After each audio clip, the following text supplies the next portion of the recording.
মাননীয় সভাপতি, আমি বক্তব্য দিতে আসি নাই। আমি কিছু প্রশ্ন রেখে দিতে এসেছি।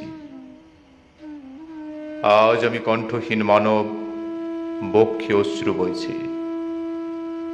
বাতাসে ভেসে আসা লাশের গন্ধে আমি বাকরুদ্ধ।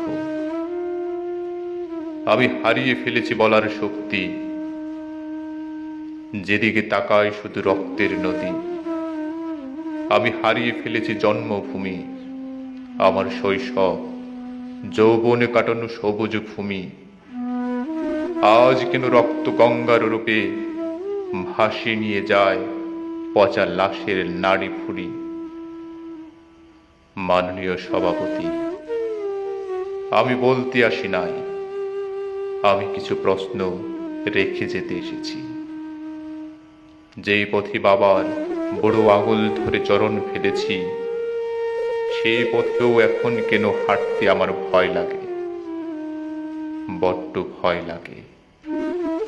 যেই পথে সুকুমার বাড়ির গিন্নি আপন মনে কোমরে কলসি বেঁধে হেঁটেছে, সেই পথেও আজ কেন হাতছানি দেয় পিতাসেরা। সব পথ যেন অতৃপ্ত আত্মার দখলে। মাননীয় সভাপতি, আমি কিছু বলতে আসি নাই, আমি কিছু প্রশ্ন রেখে যেতে এসেছি। আমি প্রতিনিয়তই যেখানে শুনে এসেছি শিক্ষায় জাতির মেরুদণ্ড, আজ সেই প্রতিষ্ঠানে কেন যুদ্ধের ময়দানে পরিণত। কলমের বদলে কেন দেখতে পায় মরণাস্ত্র। প্রতিযোগিতার রাজনীতিতে কেন এত প্রতিহিংসা। রাস্তার মোড়ে হকারের কণ্ঠে কেন শোনা যায় গরম খবর যুবকের আত্মহত্যা। শিক্ষা প্রতিষ্ঠানে যুবতীর ধর্ষণ। কেন আমার ৩০ লক্ষ শহীদের দান লাল সবুজের পতাকাকে গগনে ধরিলে টেনে ধরে।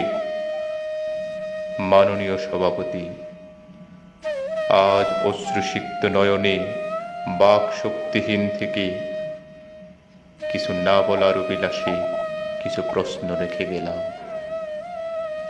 পরিশেষে মোমবাতি জ্বালিয়ে প্রশ্নগুলোর বিদায় দেবেন না ভেবে আমার মুখের প্রতিবাদী কপাট আবারও বন্ধ করলাম।